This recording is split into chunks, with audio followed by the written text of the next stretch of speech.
चलिए guys start करते हैं हम लोग आज की क्लास। और आज की ये जो क्लास होने वाली है ये होने वाली है स्पेशली इन्फ्लेशन टॉपिक पे। एक ऐसा टॉपिक जो आप सभी के लिए बहुत इंपॉर्टेंट होने वाला है, एक ऐसा टॉपिक जहां से एग्जाम में क्वेश्चन जो है वो पूछे जाने की पूरी पॉसिबिलिटीज जो है वो हो जाती है।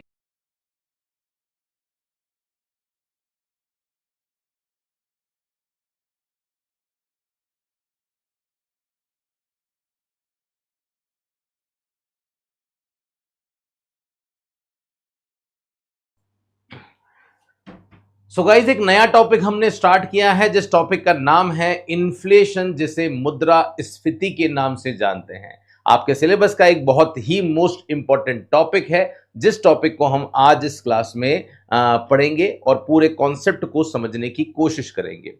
सबसे पहला क्वेश्चन ये आ जाता है कि सर ये मुद्रास्फीति होती क्या है, सर ये इन्फ्लेशन क्या होता है। तो इन जनरल आप सभी जानते हैं मुद्रास्फीति का मतलब सिंपल वर्ड्स में अगर मैं कहूं तो मुद्रास्फीति को हम लोग कहते हैं महंगाई, महंगाई को हम लोग कहते हैं इन्फ्लेशन। तो उसी के बारे में हम यहाँ पे इस पूरे चैप्टर में बात करने वाले हैं कि सर इन्फ्लेशन क्या होता है, कितने प्रकार का होता है, उसके कॉन्सेप्ट कितने होते हैं, इंडिया में इन्फ्लेशन को कौन मेजर करता है, सभी की सभी बातें हम लोग आज यहाँ पे इस सेशन में करने वाले हैं। तो सेशन बड़ा इंपॉर्टेंट है। तो जैसा मैं आपको बता चुका हूं इन्फ्लेशन, देखिए दो बातें हैं जो आपको पता होनी चाहिए, और जैसे ही ये पता चल जाता है कि ये दोनों चीजें हो चुकी है, समझ लो हमारे देश में इन्फ्लेशन जो है वो आ गया है। कौन कौन सी बातें हैं? इन्फ्लेशन कैसे पता पड़ता है, कैसे पता चलता है कि हमारे देश में मुद्रास्फीति हो गई है सर, ये हमें कैसे पता चलता है? हमारे देश में इन्फ्लेशन हो गया है, तो ये इन्फ्लेशन का पता हमें कैसे चलता है? तो दो चीजें हैं जो की फैक्टर हैं आपके, जो आपको ध्यान रखने हैं कि यदि किसी वस्तु के मूल्य में वृद्धि हो जाती है, वस्तु के सामान्य मूल्य में वृद्धि हो जाती है, कैसे पता चलेगा कि महंगाई हो बढ़ गई है? तो किसी वस्तु के सामान्य मूल्य में क्या हो जाती है? जब सामान्य मूल्य में वृद्धि हो जाती है ना, increase in general price level of a commodity. कौन सा price? General price level of a commodity. तो जब किसी कॉमोडिटी में उसके जनरल प्राइस लेवल में अगर इंक्रीज हो जाता है, अब आप सोच रहे होंगे कि सर ये जनरल प्राइस क्या होती है, ये बताइए सर, है ना? एक बार चेक कर लेना अकाउंटेंट में है या नहीं है। तो प्रश्न ये आता है कि सर ये जनरल प्राइस लेवल जो है वो क्या होता है। तो गाइस जनरल प्राइस लेवल का मतलब आप ये समझो कि जैसे मान लो हम बात करते हैं टमाटर की, तो टमाटर जो है वो कभी 10 रुपए का है, कभी 15 रुपए का है, कभी 20 का है, कभी कभी टमाटर 50 रुपए किलो हो जाते हैं और कभी कभी 100 रुपए किलो हो जाते हैं। लेकिन हम पूरे साल की जब एवरेज निकालते हैं तो पूरे साल का एवरेज सपोज टू बी आ रहा है 20 रुपीज। तो 20 रुपीज जो है वो उसका एवरेज प्राइस है, और एवरेज प्राइस को ही जनरल प्राइस कहते हैं। तो 10 रुपए वाला टमाटर 15 का हो जाएगा, 20 का हो जाएगा ना, तब तक महंगाई नहीं होगी। लेकिन जो उसकी जनरल प्राइस लेवल है 20, जब 20 से प्राइस अबव चली जाती है तो समझ लो कि देश में महंगाई बढ़ने का इंडिकेशन आ रहा है, देश में हमारी जो महंगाई है वो अब बढ़ रही है। एक बात तो ये हो गई। दूसरी बात ये हो गई है, मैं आप लोगों से ही पूछता हूं कि बताओ, जब महंगाई बढ़ती है, जब इन्फ्लेशन होता है, तो क्या आप मुझे बताओगे कि जो परचेजिंग पावर है, जो क्रय शक्ति है, वो बढ़ेगी या कम होगी? पैसे की वैल्यू बढ़ेगी या कम होगी? क्या महंगाई बढ़ने के बाद में उतना ही आइटम आप उतने रुपए में लेकर आ पाओगे क्या? जैसे मान लो पहले 100 रुपए की आप सब्जी लेकर आते थे, तो महंगाई बढ़ गई है, तो क्या महंगाई बढ़ने के बाद में अब उतनी ही सब्जी 100 रुपए में आएगी? आप कहोगे सर उतनी नहीं आएगी, मतलब पैसे की वैल्यू कम हो गई है। तो जब महंगाई बढ़ जाती है तो क्या हो जाता है, ध्यान रखना, जब महंगाई बढ़ती है तो मुद्रा के मूल्य में कमी होती है। किसमें कमी होती है? मुद्रा के मूल्य में कमी होती है, जिसे हम किस नाम से जानते हैं? Decrease in value of currency.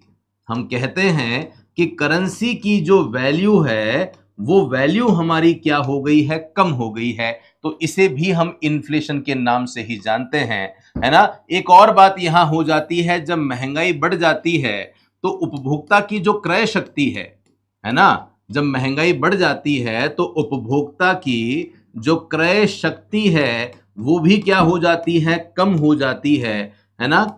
क्रय शक्ति कम हो जाती है क्योंकि अब उतने ही रुपए में वो चीजें नहीं आने वाली है। तो decreasing purchasing power of consumer, है ना, purchasing power of consumer, consumer की जो परचेजिंग पावर है उसमें कमी आने लगती है। जब ये सारी चीजें आपको देखने को मिल जाए, जब ये सारी चीजें आपको देखने को मिल जाए तो समझ लो बेसिकली इसी को हम इन्फ्लेशन के नाम से जो है वो जानते हैं। ओके, दिया हुआ है सिलेबस में आपके, तो चलिए सिलेबस में दिया हुआ है तो उससे बेटर कुछ नहीं हो सकता, मे भी शायद मैंने मिस कर दिया था। तो क्लियर है सभी को मेरे हिसाब से इन्फ्लेशन क्या होता है, ये क्लियर हो चुका होगा, है ना। तो चलिए एक बार हमने जो आपके लिए नोट्स बनाए हैं वहां से भी देख लेते हैं कि मुद्रास्फीति का अर्थ किसी वस्तु के सामान्य मूल्य स्तर में वृद्धि से है। तो जब किसी वस्तु का सामान्य मूल्य बढ़ जाता है, जनरल प्राइस जो है वो बढ़ जाती है, पैसे की जो परचेसिंग पावर है वो कम हो जाती है, पैसे की परचेसिंग पावर कम हो जाती है।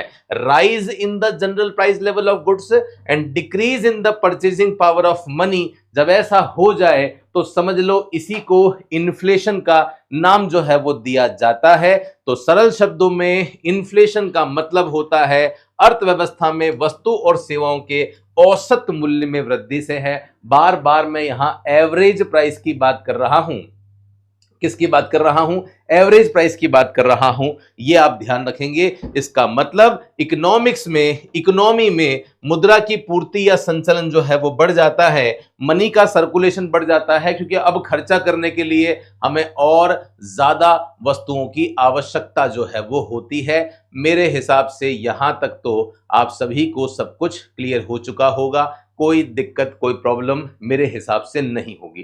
तो जब इकोनॉमी में वस्तु और सेवाओं की आपूर्ति की अपेक्षा, जब आप कह सकते हो कि सप्लाई से ज्यादा, है ना, मनी की जो है वो डिमांड जो है वो बढ़ जाती है, आप कह सकते हो, है ना, वस्तुओं और सेवाओं की आपूर्ति की अपेक्षा जब सप्लाई से ज्यादा डिमांड हो जाती है तो महंगाई बढ़ने लगती है। सिंपल सी बात है, कोई भी वस्तु हो, कोई मोबाइल नया आया है, आईफोन नया आया, तो कंपनी जानबूझकर आईफोन की सप्लाई कम करती है क्योंकि उसकी डिमांड बहुत ज्यादा होती है। और जब ऐसा होता है तो उसी सिचुएशन को बेसिकली हम इन्फ्लेशन का नाम जो है वो दे देते हैं। मुझे लगता है यहां तक तो आप सभी को कहानी समझ में आ गई होगी। मैंने मेरे हिसाब से भी आपको यहां पे डेफिनेशन बता दी है। अब जो हम बात करने जा रहे हैं वो बात करने जा रहे हैं कि सर ये जो इन्फ्लेशन होता है सर, ये कौन कौन सा होता है, इन्फ्लेशन के जो टाइप्स होते हैं सर ये कौन कौन से होते हैं, इसके बारे में बताइए। कई बार एग्जाम में यहां से क्वेश्चन पूछ लिया जाता है कि सर बताओ रेंगती हुई क्रीपिंग इन्फ्लेशन क्या होता है, सर चलती हुई वॉकिंग इन्फ्लेशन क्या होता है, सर दौड़ती हुई रनिंग इन्फ्लेशन क्या होता है। इन सभी के बारे में आपको पता होना चाहिए। तो मेनली अगर हम रेट के हिसाब से देखें, किसके हिसाब से देखें, on the basis of rate, दर के हिसाब से अगर हम देखें तो इन्फ्लेशन तीन तरह का होता है। एक होती है रेंगती हुई मुद्रास्फीति, एक होती है चलती हुई मुद्रास्फीति और एक होती है दौड़ती हुई मुद्रास्फीति भी। ये आपको तीन तरह के इन्फ्लेशन ध्यान रखने हैं। तो आइए पहले इन्फ्लेशन के बारे में बात करते हैं। सर पहला इन्फ्लेशन कौन सा है, नाम से ही पता पड़ रहा है, रेंगती हुई। रेंगती हुई का मतलब होता है कि इन्फ्लेशन की जो रेट है वो क्रीप कर रही है, वो रेंग रही है, मतलब धीरे धीरे चल रही है। महंगाई बढ़ तो रही है, चीजें महंगी तो हो रही है, लेकिन बहुत कम रेट से हो रही है। तो क्वेश्चन है सर कम रेट का मतलब क्या है, तो कम रेट का मतलब है 3% या उससे कम। जब इन्फ्लेशन बढ़ रहा है लेकिन इन्फ्लेशन की जो रेट है वो 3% से भी कम है, तो इस सिचुएशन को हम यहां पे कितनी कहते हैं, रेंगती हुई कहते हैं। आप इसको 5 भी मत लिखो, आप इसको 3% लिख दो। तो जब इन्फ्लेशन की जो रेट है, वैसे अलग अलग बुक में अलग अलग सिस्टम होता है, काफी सारी किताब में जो है वो 5% तक भी होता है, बट एनसीईआरटी किताब को फॉलो करते हैं तो 5% आपको, 3% आपको ध्यान रखना है। तो अगर इन्फ्लेशन हो रहा है देश में और वो इन्फ्लेशन हो रहा है अप टू 3%, तो उसे समझ लो, इसे समझ लो यहां पे क्रीपिंग इन्फ्लेशन कहते हैं। जब ऐसा होता है तो पैसे की जो परचेजिंग पावर है वो कम हो जाती है, मतलब चीजें महंगी हो जाती है, तो अब उतने ही पैसे में वो चीजें नहीं आ पाती। ये आप यहां पे ध्यान रखेंगे। इंडिया में इन्फ्लेशन कौन सा है, ये तो बहुत बात की कहानी है, बहुत बात की कहानी है। आपके सारे क्वेश्चंस के आंसर आएंगे, चिंता मत करो। फिलहाल स्टेप बाय स्टेप हम बढ़ रहे हैं, अभी तो छोटी छोटी बातें हम लोग देख रहे हैं। यदि किसी देश में 3% तक इन्फ्लेशन होता है तो उसे एक अच्छी सिचुएशन, गुड सिचुएशन मानी जाती है ना, ये ध्यान रखना। आप सोचो, अगर मैं आपसे एक सिंपल सा क्वेश्चन पूछूं कि सर बताओ क्या इन्फ्लेशन होना देश के लिए अच्छा है, आप कहोगे सर नहीं, बिल्कुल नहीं होना चाहिए। अगर आप ऐसा सोच रहे हैं तो आप 100% गलत हैं। अगर किसी देश में इन्फ्लेशन हो रहा है 3%, 4%, 5%, इवन 6% तक भी इन्फ्लेशन हो रहा है तो उसे अच्छा माना जाता है। सोचो ना, कोई पर्सन वेंटिलेटर पे है, जब पर्सन वेंटिलेटर पे होता है तो आपने देखा होगा इस तरीके से जिगजैग लाइन चलती रहती है। जिगजैग लाइन चल रही है मतलब ये एक अच्छा इंडिकेशन है, लेकिन जैसे ही लाइन ऐसी हो जाएगी इसका मतलब इकोनॉमी अब खराब होने वाली है और अब वो पर्सन जा चुका है। तो अगर हमारी इकोनॉमी में ऐसी लाइन हो जाएगी जिसे कांस्टेंट इकोनॉमी कहते हैं, जिसे स्थिर अर्थव्यवस्था कहते हैं, वो एक अच्छा इंडिकेशन नहीं है। अगर इकोनॉमी ऐसी हो जाएगी, लोग जमीन में इन्वेस्टमेंट करना बंद कर देंगे, शेयर मार्केट में इन्वेस्टमेंट करना बंद कर देंगे, गोल्ड में इन्वेस्टमेंट करना बंद कर देंगे, है ना। जो जॉब वाले हैं उनको नौकरी में ग्रोथ मिलना बंद हो जाएगी। ऐसा नहीं होना चाहिए। इन्फ्लेशन एक नॉर्मल रेट से बढ़ती रहनी चाहिए, लेकिन हां, जब कहीं ना कहीं एक नॉर्मल रेट को भी क्रॉस कर दे, 5%, 6% तक ठीक है, बट उसको भी क्रॉस कर दे तो वो कहीं ना कहीं एक खतरे की घंटी है। जब डबल डिजिट को क्रॉस कर दे, है ना, जब डबल डिजिट मतलब 10% से भी ऊपर हो जाए, इसका मतलब वो और टेंशन की बात है। ये सब चीजें आपको ध्यान रखनी है। तो चलिए, पहला आपको समझ में आ गया होगा। सेकंड हम बात करते हैं कौन सी, चलती हुई मुद्रास्फीति।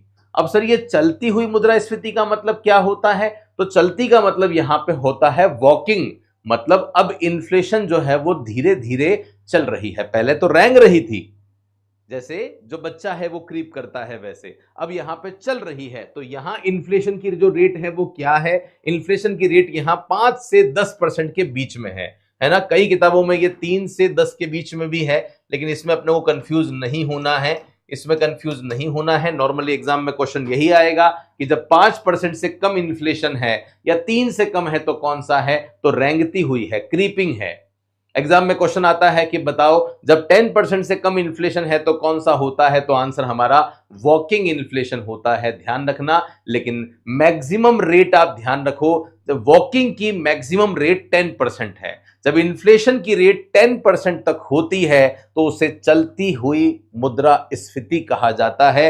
ये जो इन्फ्लेशन है ना, इसे आप समझ लो, इसे आप समझ लो खतरे की घंटी, इसे आप समझ लो खतरे की घंटी है। घंटी है मतलब अब यहां पे सिग्नल बज रहा है, सिग्नल बज रहा है भैया। इकोनॉमिक डेवलपमेंट, आपका इकोनॉमिक जो ग्रोथ है वो आपकी खराब होने वाली है। जल्दी से इसे कंट्रोल कर लो। अगर कंट्रोल नहीं किया तो लॉन्ग टर्म में इकोनॉमी में बहुत ज्यादा नुकसान हो सकता है ना। इसलिए कहा जाता है इसे खतरे की घंटी, है ना। या आप कह सकते हो कि मंदी का उदय हो जाता है ना। ये जो है वो कहीं ना कहीं आप कह सकते हो कि मंदी की जो है वो शुरुआत हो जाती है, क्योंकि अब जो है वो चीजें महंगी हो रही है, लोग डिमांड करना जो है वो कम कर देंगे। तो मंदी आई नहीं है,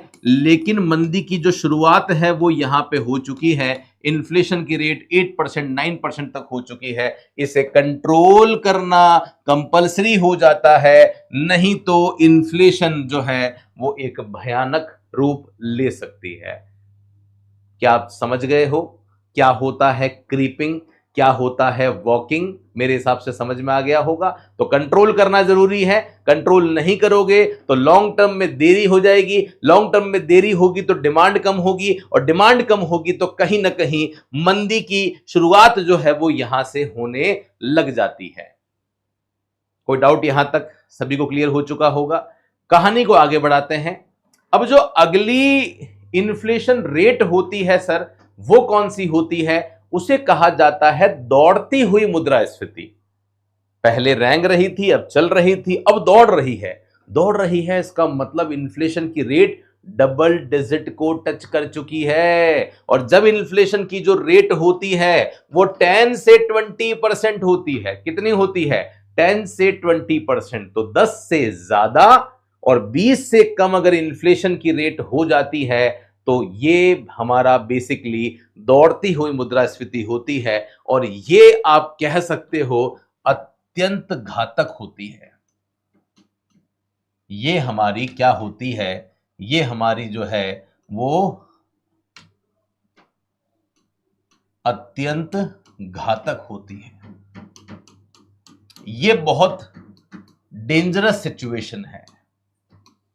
ये हमारी डेंजरस सिचुएशन में आती है ना? ये वो सिचुएशन होती है जहां पे अब इन्फ्लेशन की जो रेट है वो 5 से 10 से ऊपर जा चुकी है। ये वो सिचुएशन है जहां पे पैसे की वैल्यू तेजी से गिरने लगती है। ध्यान देना यहां क्या होता है, देखिए तो आपको दिख रहा होगा कि समतुल्यता मांग और पूर्ति जो है वो बराबर हो जाती है। इक्विलिब्रियम कब होता है? ये आप पे काम का नहीं है, इसको मैं आगे पढ़ाऊंगा। इक्विलिब्रियम संतुलन तब होता है जब मांग पूर्ति बराबर होती है। तो क्वेश्चन बोल रहा है कि ये जो इस तरह की जो भयानक आर्थिक मंदी आई थी 1929 से लेकर 1933 तक की, ये तब की बात हो रही है। और इसको रोकने के लिए, क्योंकि ये डेंजरस है, तो इसको कंट्रोल करने के लिए रिजर्व बैंक ऑफ इंडिया कूदता है। इसको कंट्रोल करने के लिए आरबीआई कूदता है। इसे कंट्रोल करने के लिए सरकार भी यहां पे इंटरफेरेंस करती है। समझ रहे हो? इसको कंट्रोल करना पड़ेगा।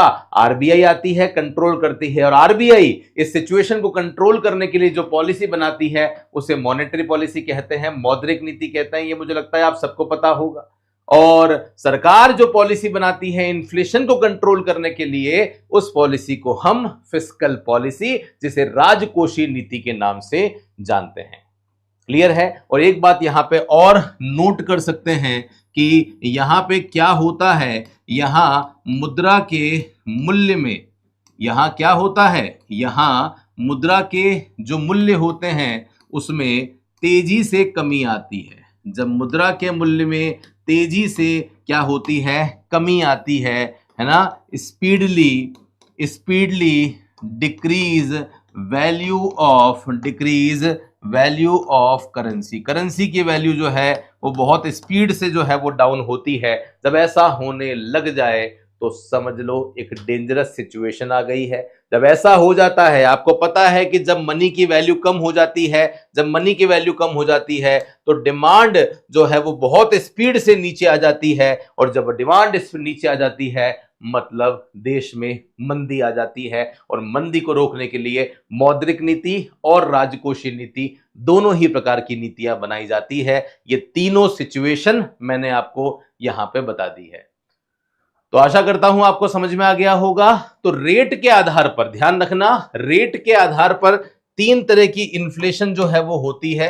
कभी आपसे पूछ भी लिया जाए कि इन्फ्लेशन के टाइप्स कौन से हैं, तो रेट के आधार पर कौन सा है, तो सबसे पहला है रेंगती हुई मुद्रास्फीति, जिसे क्रीपिंग इन्फ्लेशन कहते हैं। फिर जो इन्फ्लेशन होता है वो चलती हुई होती है, वॉकिंग होती है। और फिर जो इन्फ्लेशन होती है वो दौड़ती हुई होती है, रनिंग इन्फ्लेशन होती है। तो दर के आधार पर जो इन्फ्लेशन है वो आपके सामने यहां पे आ चुका है।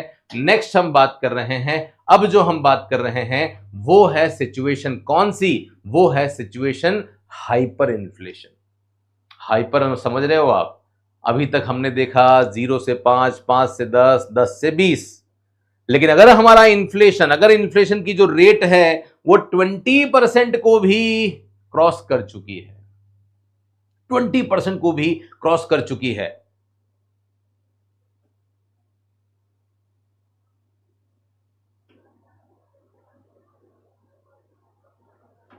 क्या बात है, बचपन की यादें ताजी होती रहे, इससे बढ़िया और क्या हो सकता है।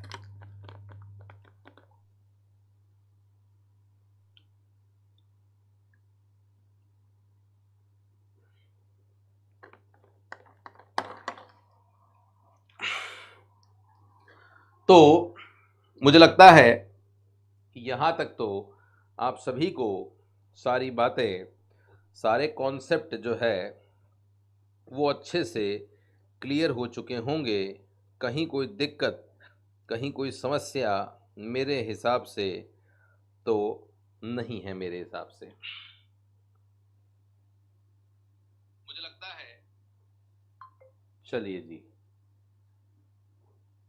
तो जब यहां तक कहानी क्लियर हो चुकी है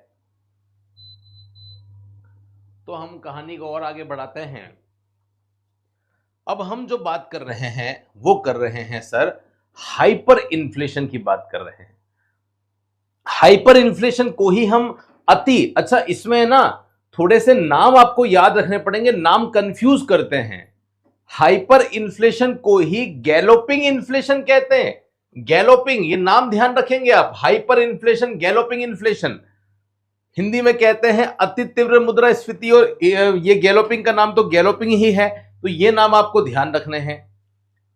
इसके बारे में सर बताइए, इसके बारे में आप अच्छे से बताइए। तो मैं आपको बता दूं, इसका जो सबसे पहले इसकी जो शुरुआत की थी, इसकी जो शुरुआत करी थी वो किसके द्वारा की गई थी? एक व्यक्ति है जिनका नाम है फिलिप्स। एक कर्व आपने सुना होगा जिसे फिलिप्स कर्व कहते हैं, है ना? तो फिलिप एक व्यक्ति थे, तो फिलिप्स कैगन के द्वारा इस कॉन्सेप्ट की शुरुआत की गई थी। हो सकता है एग्जाम में प्रश्न पूछ लिया जाए कि बताओ हाइपर इन्फ्लेशन या गैलोपिंग इन्फ्लेशन या अति मुद्रास्फीति की जो शुरुआत है वो किसके द्वारा की गई थी? तो आंसर होगा जो है वो फिलिप्स कैगन के द्वारा। प्रश्न आता है कि सर हाइपर इन्फ्लेशन में इन्फ्लेशन की रेट कितनी होती है? तो 20% से ज्यादा होती है। जब इन्फ्लेशन की रेट 20% से ज्यादा हो जाती है तो समझ लो उसी को हाइपर इन्फ्लेशन कहते हैं। ये वो सिचुएशन है जहां पे सिचुएशन अब तो आउट ऑफ कंट्रोल हो चुकी है। अब सिचुएशन आउट ऑफ कंट्रोल हो चुकी है, जिसके अंतर्गत मुद्रास्फीति की जो दर होती है वो मिलियन या ट्रिलियन में चली जाती है। काफी लोग तो ये भी कहते हैं कि 20% से ज्यादा चली जाती है। इन्फ्लेशन की जो रेट है ना, यहां दर मत लिखो, मुद्रास्फीति मिलियन या ट्रिलियन में हो जाती है, या मुद्रास्फीति की जो दर है वो 20% से ज्यादा हो जाती है। तो जब इन्फ्लेशन की रेट 20% से ज्यादा हो जाए, समझ लो वो हाइपर इन्फ्लेशन के नाम से जाना जाता है। और इस प्रकार की इन्फ्लेशन से देश को बहुत बड़ी आर्थिक हानि होती है। और 2008 में जिम्बाब्वे में ये जो है वो हुई थी, ये भी आपको ध्यान रखना है। और एक और बात ध्यान रखनी है यहां पे कि जो मुद्रा की क्रय शक्ति है, हमने बार बार बात करी है कि मुद्रा की क्रय शक्ति कम हो जाती है, वही इन्फ्लेशन है। लेकिन वो सिचुएशन जहां पे मुद्रा की क्रय शक्ति जो होती है ना, जो परचेजिंग वैल्यू होती है, परचेजिंग पावर होती है, मनी की जो परचेजिंग पावर होती है ना, वो ध्यान रखना न्यूनतम हो जाती है। जब पैसे की वैल्यू लगभग खत्म हो जाती है, लोवेस्ट हो जाती है, तो समझ लो उस सिचुएशन को हम बेसिकली हाइपर इन्फ्लेशन कहते हैं। और हम बात कर रहे हैं ये इन्फ्लेशन विश्व में कब देखने को मिला था? तो ये इन्फ्लेशन विश्व में देखने को मिला था 2008 में। क्या आप बता सकते हो 2008 में जिम्बाब्वे में मंदी कैसे आई? बताइए। 2008 में जिम्बाब्वे में मंदी कैसे आई? बहुत इंपॉर्टेंट है, ये आपको पता होना चाहिए।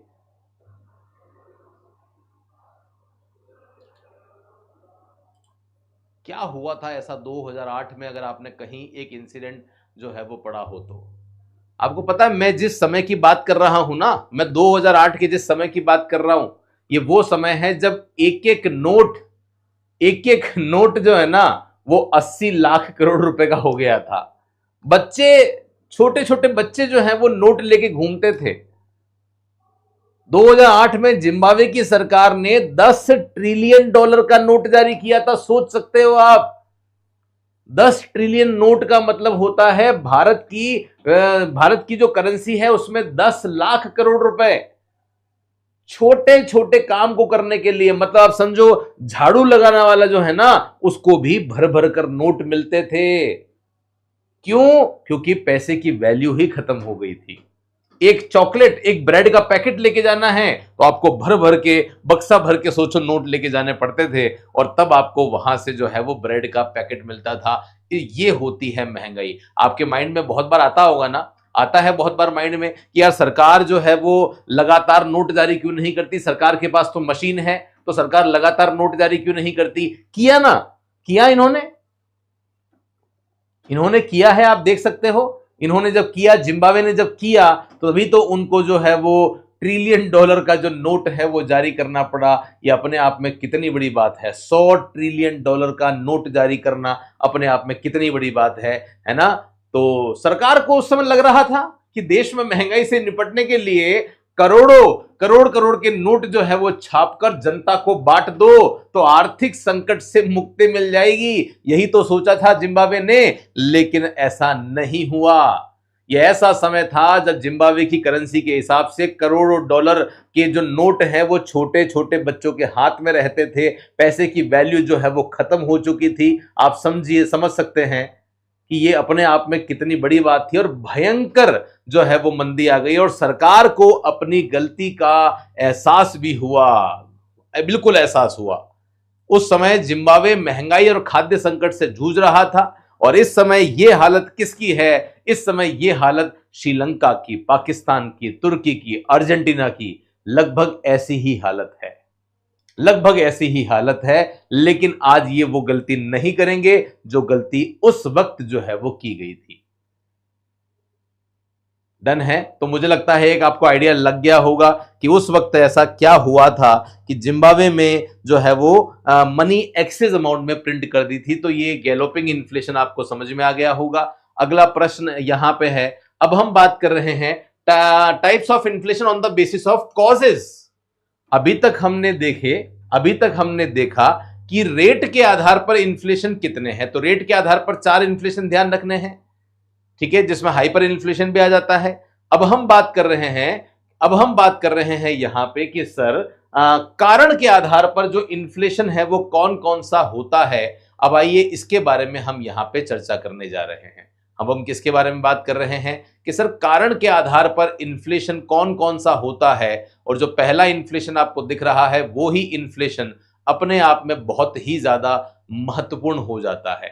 कौन सा है सर? चलिए आइए बात करते हैं। तो मैं आपको बता रहा हूं कारण के आधार पर मुद्रास्फीति कौन सी होती है, या आप ये भी कह सकते हैं कि मैं आपको ये बता रहा हूं कि कॉजेज ऑफ इन्फ्लेशन क्या है। बेसिकली मैं क्या पढ़ा रहा हूं आपको? मैं आपको एक तरीके से मुद्रास्फीति के कारण पढ़ा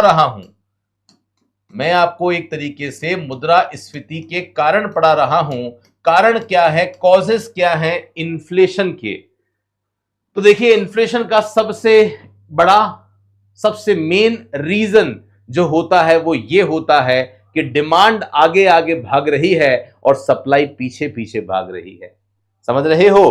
तो इसे क्या बोलते हैं? इसे कहते हैं मांग चलित मुद्रास्फीति, जिसे डिमांड पुल इन्फ्लेशन के नाम से जानते हैं। प्रश्न आता है कि सर डिमांड पुल इन्फ्लेशन क्या होता है? तो वो सिचुएशन जहां पे वस्तु और सेवाओं की डिमांड बहुत ज्यादा है। क्या है? डिमांड बहुत ज्यादा है, लेकिन उसकी सप्लाई मार्केट में अवेलेबल है ही नहीं। अब डिमांड ज्यादा तब होती है जब लोगों के पास में पैसा होता है। लोगों के पास पैसा तभी ज्यादा होता है जब कहीं ना कहीं हमारी मौद्रिक नीति बहुत सस्ती होती है, मॉनेटरी पॉलिसी बहुत सस्ती होती है, लोगों को कम रेट पर जो है वो पैसा मिल जाता है, आसान शर्तों पर लोगों को पैसे की अवेलेबिलिटी हो जाती है। जब रिजर्व बैंक ऑफ इंडिया के पास में जो विदेशी संपत्तियां पड़ी हुई है वो बहुत ज्यादा है, जब CRR, SLR, रेपो रेट में कहीं ना कहीं कमी हो जाती है, जब सरकार प्रतिभूतियों का क्रय कर लेती है, ऐसे बहुत सारे कारण हैं जिन कारणों की वजह से कहीं ना कहीं डिमांड बढ़ जाती है। जब सरकार अपने नियमों में बहुत उदार हो जाती है, जब सरकार टैक्स रेट बहुत कम ले लेती है, समझ रहे हो? ये सब कारण है जिसकी वजह से डिमांड बढ़ जाती है। अच्छा, जनसंख्या बढ़ गई, जनसंख्या बढ़ने से भी डिमांड बढ़ेगी कहीं ना कहीं। प्राइवेट सेक्टर बहुत अच्छा काम कर रहे हैं तो वो भी डिमांड बहुत अच्छी करेंगे। तो बस आपको सिंपल शब्दों में यह ध्यान रखना है कि जब जब डिमांड सप्लाई से ज्यादा होती है, ये पूर्ति की तुलना में, मांग में वृद्धि की तुलना में पूर्ति, तो आपको हम इसके अंतर्गत मांग सदैव पूर्ति से अधिक होती है, पूर्ति की तुलना में मांग में वृद्धि, और मांग की तुलना में पूर्ति जो है,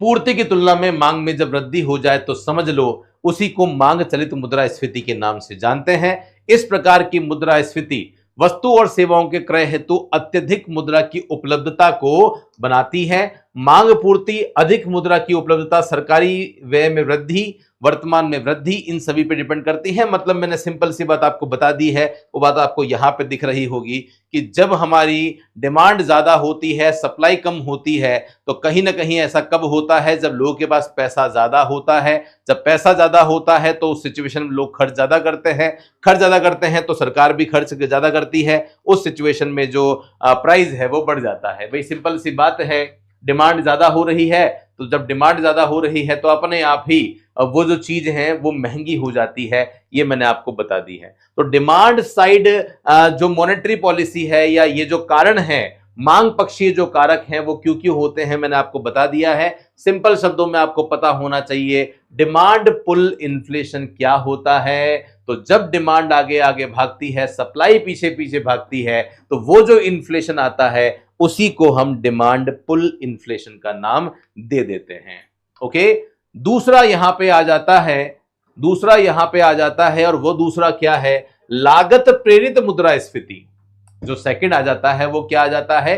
लागत प्रेरित मुद्रास्फीति। अब आप कहोगे सर ये कौन सा इन्फ्लेशन है? आप कहेंगे सर ये कौन सा इन्फ्लेशन है? तो इसे भी समझ लो। लागत वाली जो मुद्रास्फीति है, ये नाम से ही पता पड़ रही है। लागत का मतलब कॉस्ट। कॉस्ट किसकी आती है? कॉस्ट आती है वस्तु को बनाने की, है ना? तो आप जानते हैं उत्पादन के कारक कौन कौन से होते हैं? भूमि, श्रम, पूंजी, साहसी, लैंड, लेबर, कैपिटल, ये हो गया। और जब उत्पादन के कारकों का जो मूल्य होता है, मतलब भूमि के बदले में जो किराया है वो किराया बढ़ जाए, भूमि के बदले में जो किराया हम देते हैं वो किराया बढ़ जाए।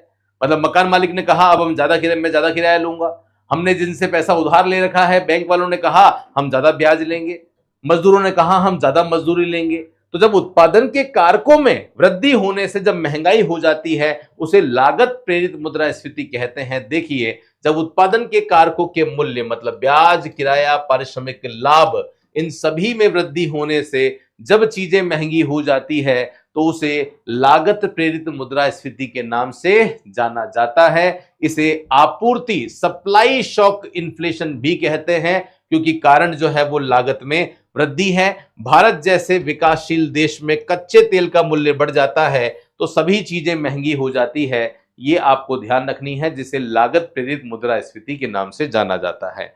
बता दो एक बार जल्दी से कि क्या यहां तक आप सभी को समझ में आ गया है? जल्दी से बता दीजिए कि क्या यहां तक आप सभी को सारी बातें समझ में आ गई है?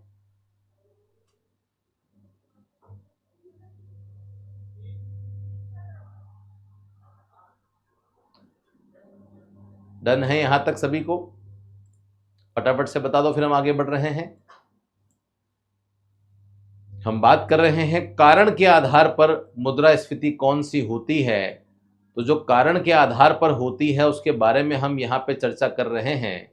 उसमें दो कारण हमने देख लिए थे, एक डिमांड पुल इन्फ्लेशन था और एक कॉस्ट पुश इन्फ्लेशन था। ये इन्फ्लेशन कौन सा है? कॉस्ट पुश, कॉस्ट को धक्का दे रहे हैं, और पुल का मतलब खींच रहे हैं, मतलब डिमांड हमारी ज्यादा है। ठीक है, चलिए यहां तक सारी बातें अगर आपको समझ में आ गई हो तो अब हम कहानी को आगे बढ़ाते हैं। तीसरा जो इन्फ्लेशन होता है सर, ये कौन सा इन्फ्लेशन है? तो तीसरा इन्फ्लेशन जो होता है उसे कहते हैं संरचनात्मक मुद्रास्फीति, जिसे स्ट्रक्चरल इन्फ्लेशन कहते हैं। आप कहेंगे सर ये कौन सा इन्फ्लेशन है और ये कौन सी इकोनॉमी में पाया जाता है? तो ध्यान रखना, जो अल्प विकसित अर्थव्यवस्था होती है, कौन सी अर्थव्यवस्था होती है बताओ? एग्जाम में आ सकता है कि बताओ अल्प विकसित अर्थव्यवस्था में या विकासशील अर्थव्यवस्था में कौन सी मुद्रास्फीति पाई जाती है? कौन सी मुद्रास्फीति पाई जाती है? तो आपका आंसर क्या होगा, ध्यान रखना। आपका जो आंसर होगा, मैंने कहा है कौन सी इकोनॉमी, अंडर डेवलपिंग इकोनॉमी। कौन सी इकोनॉमी? अंडर डेवलपिंग इकोनॉमी में या डेवलपिंग इकोनॉमी में जो इन्फ्लेशन पाया जाता है उसे हम संरचनात्मक मुद्रास्फीति के नाम से जानते हैं। ठीक है, अब सर ये बात तो एक हो गई है, हमें यह समझ में आ गया है कि जो अंडर डेवलप इकोनॉमी है, जिस अर्थव्यवस्था का विकास ही नहीं हुआ, या जो विकासशील अर्थव्यवस्था है जैसे कि भारत, तो भारत में आर्थिक विकास की प्रक्रिया में, है ना, जब हमारा इकोनॉमी का डेवलपमेंट हो रहा होता है तो बहुत सारे स्ट्रक्चरल चेंज होते हैं ना। हमारी इकोनॉमी में 1947 से लेकर आज तक बहुत सारे चेंजेस हुए हैं, और जब बहुत सारे चेंजेस होने की वजह से, अर्थव्यवस्था की संरचना में परिवर्तन होने की वजह से जब महंगाई बढ़ जाए तो समझ लो इसी को हम स्ट्रक्चरल इन्फ्लेशन के नाम से जानते हैं। समझ रहे हो? जैसे कि एग्जांपल मैं आपको देता हूं, कोई देश, छोटा सा देश है, मान लो देश का नाम है युगांडा। अब युगांडा में मान लो इंडस्ट्रियलाइजेशन हो रहा है, भाई अल्प विकसित देश है, तो धीरे धीरे वहां पे उद्योग का विकास होगा। तो जब औद्योगिकरण हो रहा है तो औद्योगिकरण की प्रक्रिया के दौरान उद्योग क्षेत्र और सर्विस सेक्टर का तेजी से विकास होता है। जब तेजी से विकास होता है तो कहीं ना कहीं आप जानते हैं, जब उद्योगों का विकास होता है तो उद्योगों को कच्चा माल कहां से मिलता है? उद्योगों को कच्चा माल मिलता है एग्रीकल्चर सेक्टर से। तो एग्रीकल्चर सेक्टर के जो प्रोडक्ट होते हैं उनकी डिमांड बढ़ जाती है, लेकिन उनकी सप्लाई ही अवेलेबल नहीं हो पाती है ना। इसलिए जो एग्रीकल्चर प्रोडक्ट होते हैं वो महंगे हो जाते हैं, है ना। मैंने जो कहानी बताई वो क्या बताई आपको? मैंने कहा मान लीजिए कोई देश है, मान लीजिए एक देश है जिसका नाम है युगांडा, है ना। एक देश है जिसका नाम है युगांडा, जो कि एक अल्प विकसित देश है, या दक्षिणी सूडान आप ले सकते हो, ऐसे कई देश हैं।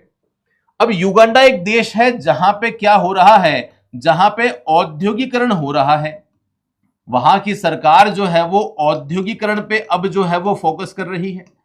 जैसे ही वो औद्योगिकरण पर फोकस करेगी, उद्योगों को जो कच्चा माल मिलता है वो कहां से मिलता है? उद्योगों को जो कच्चा माल मिलता है, जो रॉ मटेरियल मिलता है उद्योगों को, वो कहां से मिलता है? कृषि क्षेत्र से मिलता है, एग्रीकल्चर सेक्टर से मिलता है। तो अगर इस सेक्टर में डेवलपमेंट होगा तो इन्हें कच्चा माल ये सेक्टर देगा, तो अचानक से ही एग्रीकल्चर सेक्टर की जो डिमांड है वो बढ़ जाती है, एग्रीकल्चर प्रोडक्ट की डिमांड बढ़ जाती है, लेकिन हम सप्लाई नहीं बढ़ा पाते, है ना। तो एग्रीकल्चर सेक्टर में क्या होता है, डिमांड ज्यादा हो जाती है, सप्लाई नहीं हो पाती, तो जो चीजें हैं वो महंगी हो जाती है ना। कच्चा माल महंगा हो जाता है। सोचो जब कच्चा माल महंगा होगा, जब गेहूं महंगा होगा तो ब्रेड भी तो महंगी होगी। इसका मतलब यह हुआ कि यहां पे कच्चा माल सस्ता होगा। जब कच्चा माल सस्ता होगा तो ब्रेड जो इंडस्ट्रियल सेक्टर में बनती है वो भी महंगी होगी, और सर्विस सेक्टर में सैंडविच बनता है वो भी महंगा होगा। तो तीनों सेक्टर में इसकी महंगाई की मार पड़ने वाली है। इसे कहते हैं हम संरचनात्मक मुद्रास्फीति। ये मैंने आपको एक एग्जाम्पल के साथ समझा दिया है।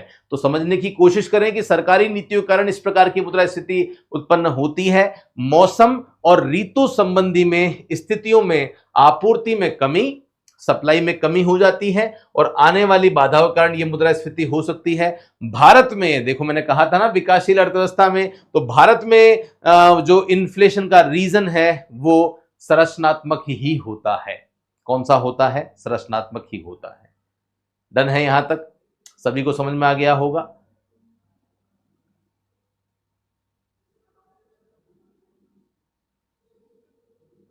चलिए अब हम एक एक करके इन्फ्लेशन की जो अलग अलग अवस्थाएं होती है ना, अब हम एक एक करके इन्फ्लेशन की जो अलग अलग अवस्थाएं होती है, इन्फ्लेशन के जो अलग अलग फेजेस होते हैं, उन फेज को समझ रहे हैं। हम इन्फ्लेशन के प्रकार तो देख चुके हैं, हम मुद्रास्फीति के प्रकार देख चुके हैं। चलती हुई मुद्रास्फीति, दौड़ती हुई हो गई है। मुद्रास्फीति के कारण हमने देख लिए हैं, तो रेट के आधार पर भी देख लिया और कारण के आधार पर भी देख लिया। अब हम बात कर रहे हैं इन्फ्लेशन क्या होता है, डिफ्लेशन क्या होता है ना, अलग अलग जो नाम आप लोगों ने आज तक सुने हैं, रिफ्लेशन क्या होता है, सुने हैं नाम आज तक? ये आज तक आपने अलग अलग नाम सुने होंगे, इन्फ्लेशन, डिफ्लेशन, रिफ्लेशन, स्क्वीफ्लेशन। अब आगे 15-20 मिनट में आपको इन्हीं के बारे में बताऊंगा। ये बहुत ज्यादा कंफ्यूजन क्रिएट करते हैं स्टूडेंट्स के माइंड में, तो इन सभी के बारे में हम एक डिस्कशन करेंगे ताकि आपको चीजें जो है वो अच्छी तरीके से समझ में आ जाएगी। अब हम जो यहाँ पे चर्चा कर रहे हैं वो कर रहे हैं इन्फ्लेशन।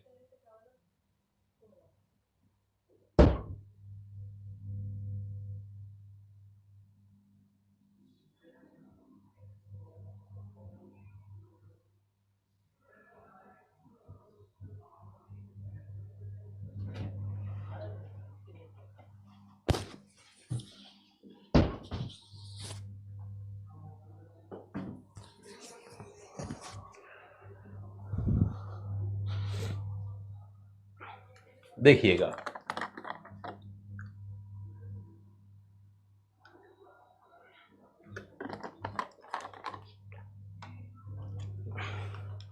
अब यहां पे हम जो चर्चा कर रहे हैं वो किसके बारे में कर रहे हैं? हम चर्चा कर रहे हैं अलग अलग अवधारणाएं क्या होती है, अलग अलग फेज क्या होते हैं। या तो आप इनको फेज कह दो, इनको अवस्थाएं कह दो, इनको अवधारणाएं कह दो, एक ही बात है ना? इन्हें आप अवधारणाएं कह दो, एक ही बात है। तो आइए समझते हैं सबसे पहले इन्फ्लेशन।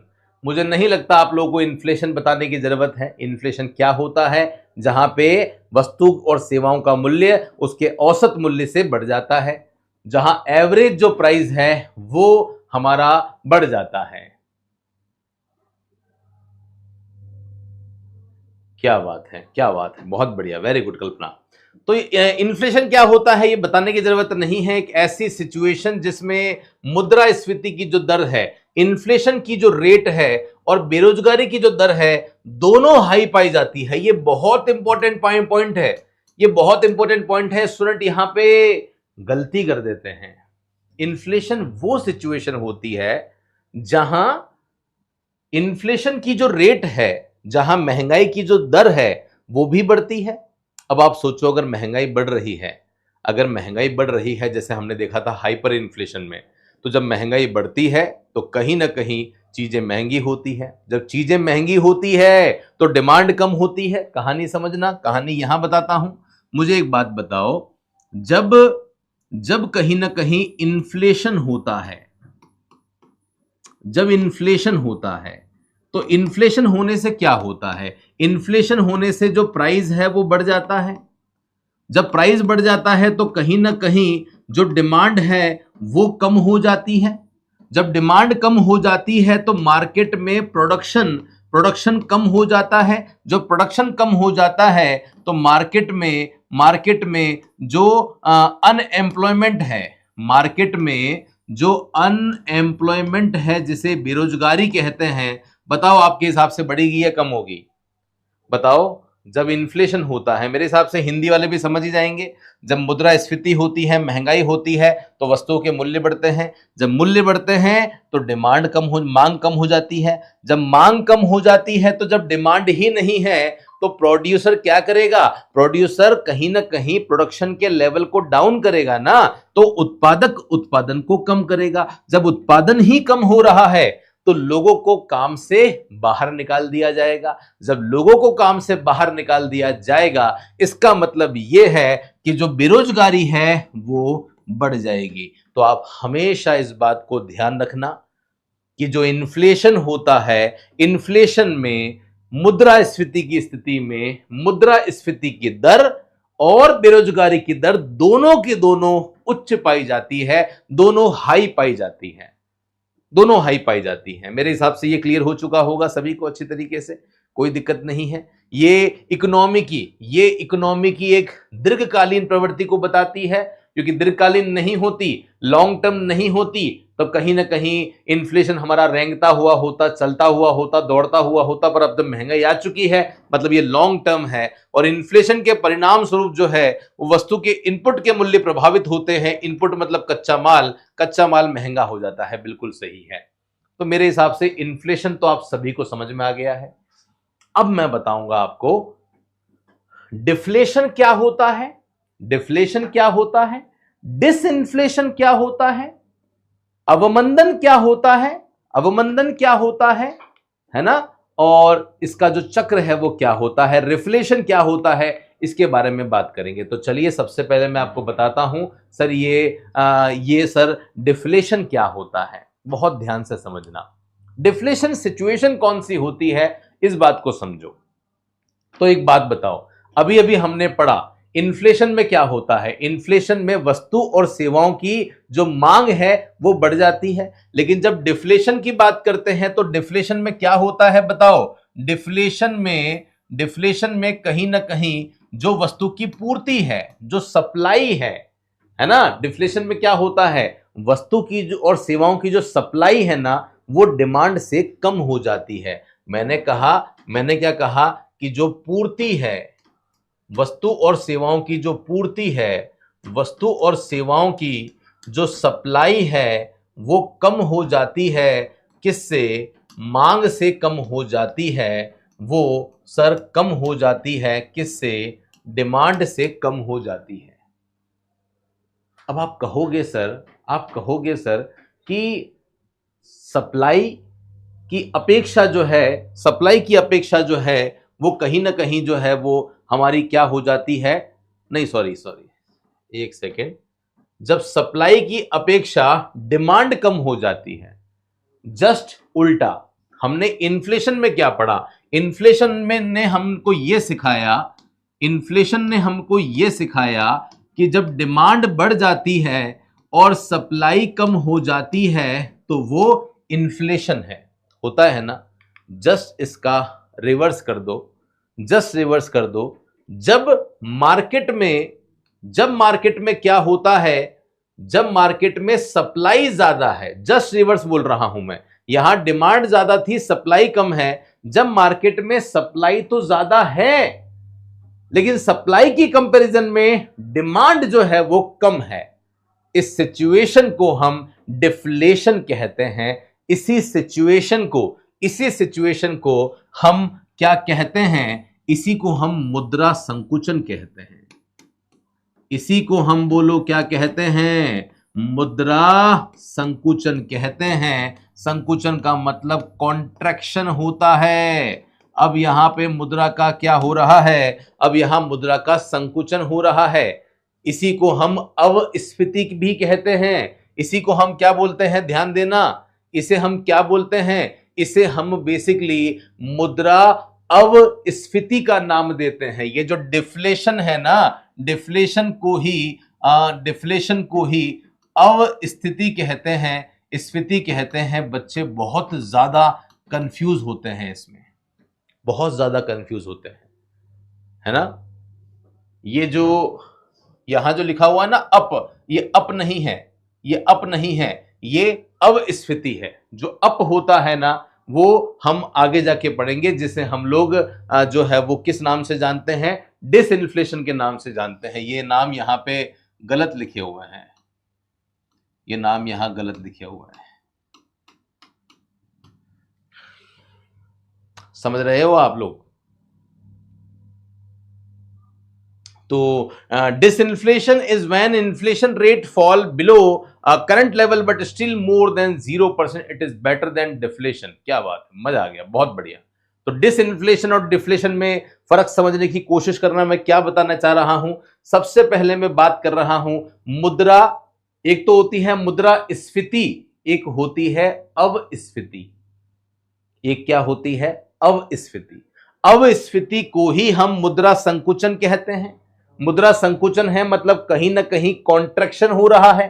कॉन्ट्रैक्शन हो रहा है मतलब मार्केट में सप्लाई तो बहुत ज्यादा है लेकिन मार्केट में डिमांड ही नहीं है। जब डिमांड नहीं है इसका मतलब मार्केट में कहीं ना कहीं मंदी है, कहीं ना कहीं मंदी है। इसका मतलब ध्यान रखना, ये जो डिफ्लेशन है ना, ये डिफ्लेशन एक अवस्था है, ये डिफ्लेशन एक अवस्था है, ये डिफ्लेशन एक सिचुएशन है। सर कौन सी अवस्था की बात कर रहे हैं, तो डिफ्लेशन वो अवस्था है जब मूल्य स्तर गिरने शुरू हो जाते हैं।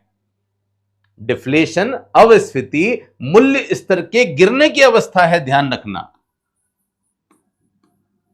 मूल्य स्तर के गिरने की अवस्था है।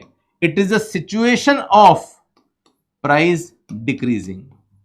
हमारे जो प्राइस बढ़े हुए थे ना, अरे हमारे जो प्राइस बढ़े हुए थे महंगाई के कारण, जब वो प्राइस धीरे धीरे कम होने शुरू हो जाएं तो समझ लेना डिफ्लेशन शुरू हो गया है। समझ लेना डिफ्लेशन शुरू हो गया है। समझ लेना कहीं ना कहीं अब वस्तु और सेवाओं का जो उत्पादन है वो आय की तुलना में अब बढ़ रहा है। प्रोडक्शन अब धीरे धीरे, है ना, मूल्य स्तर गिर रहा है। जब मूल्य स्तर गिर रहा है तो कहीं ना कहीं अब इकोनॉमी में जो उत्पादन है वो फिर से शुरू हो रहा है। इकोनॉमी में जो प्रोडक्शन है वो प्रोडक्शन वापस जो है वो क्या हो रहा है, स्टार्ट हो रहा है। जहां कुछ फैक्ट्रियां बंद पड़ गई थी अब वो फैक्ट्रियां वापस शुरू हो रही है। क्या ये आपको समझ में आ रहा है? इसका मतलब सर ये है कि जब मूल्य गिरेगा, क्या हर बार जब प्राइस कम होगी तो वो इन्फ्लेशन है? नहीं।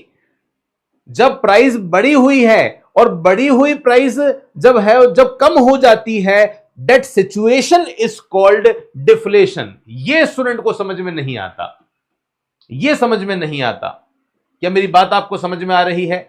जब किसी वस्तु का पहले से प्राइस बढ़ी हुई है और एक सिचुएशन आ जाती है, पर्टिकुलर सिचुएशन आ जाती है, जिस सिचुएशन में डिमांड तो कम है, सप्लाई बढ़ जाती है, तो एक सिचुएशन आ जाती है जहां बढ़ी हुई प्राइस अब धीरे धीरे कम होने लगती है। अब प्रोडक्शन जो बंद था वो प्रोडक्शन अब बढ़ने लग जाता है। तो वो जो पर्टिकुलर सिचुएशन है that is called deflation, that is called मुद्रा अपस्फीति और मुद्रा संकुचन। क्या ये बात समझ में आ गई है? अगर आप मेरे से ये पूछो कि सर इस सिचुएशन में सर मुद्रा स्फीति की रेट क्या होती है, अगर आप मेरे से ये पूछो कि सर इस सिचुएशन में इन्फ्लेशन की जो रेट है वो कितनी होती है, यहां से भी तो क्वेश्चन आ सकते हैं, इन्फ्लेशन की रेट क्या होती है? तो ध्यान रखना इन्फ्लेशन की जो रेट है वो 0 से नीचे होती है, या तो 0 से कम होगी, या इन्फ्लेशन की जो रेट है वो नेगेटिव होगी। ध्यान रखना इन्फ्लेशन की जो रेट है, बोलो वो क्या होगी? इन्फ्लेशन की जो रेट है वो ऋणात्मक होगी। एग्जाम में क्वेश्चन आपसे पूछ लिया जाएगा कि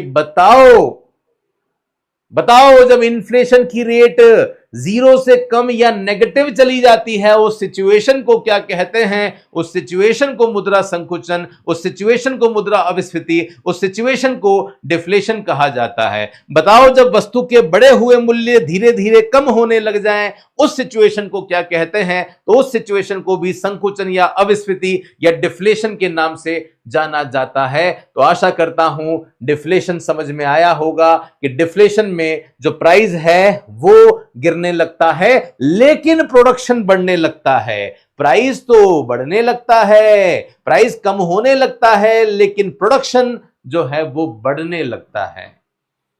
कुछ स्टूडेंट पूछते हैं कि सर आपकी ये जो क्लास चल रही है सर, इस क्लास की पीडीएफ दे दो। मैं कहता हूं मेरी क्लास में अगर आपको पढ़ना है ना तो पीडीएफ तुम्हारे कोई काम की नहीं है।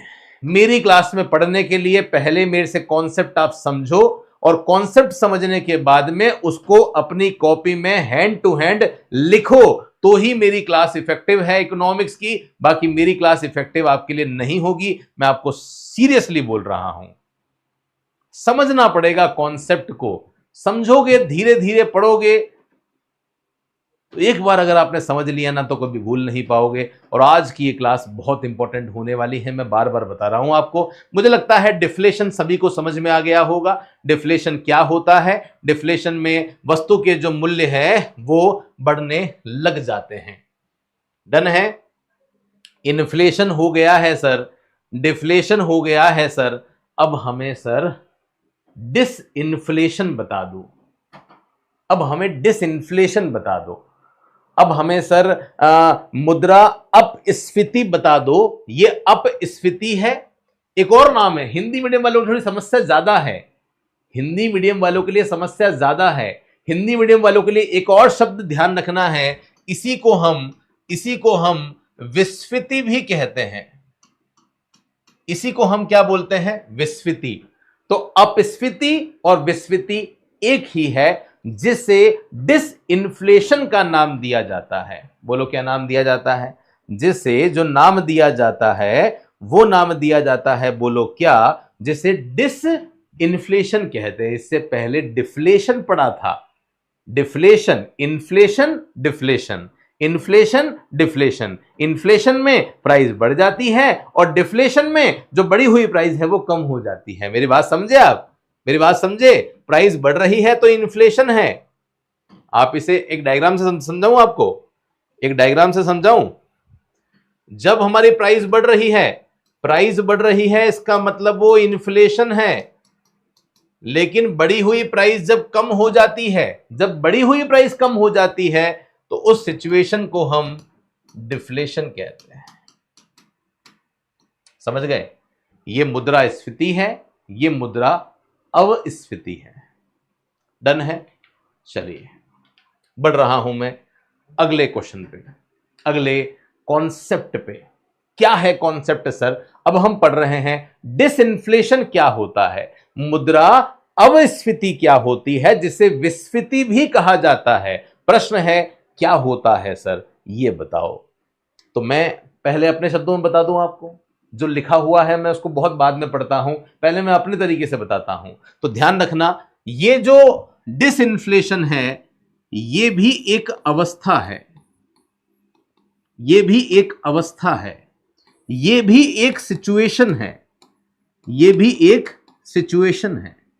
सर कौन सी सिचुएशन है? ये वो सिचुएशन है जिस अवस्था में हम मुद्रास्फीति को नियंत्रित कर रहे हैं। मुद्रास्फीति को क्या कर रहे हैं? नियंत्रित कर रहे हैं। To control inflation. जो महंगाई बढ़ी हुई है ना, अगर बढ़ी हुई महंगाई कम होने लग जाए तो वो डिसइंफ्लेशन है, डिफ्लेशन है। लेकिन वो सिचुएशन, वो अवस्था जहां हम मुद्रास्फीति पर नियंत्रण लगाने की कोशिश कर रहे हैं, कंट्रोल करने की कोशिश कर रहे हैं, जिसमें कीमत जो है वो धीरे धीरे घटकर सामान्य स्तर पर लाने का प्रयास किया जाता है। तो ये वो अवस्था है जहां इन्फ्लेशन को नियंत्रित करने का प्रयास किया जाता है।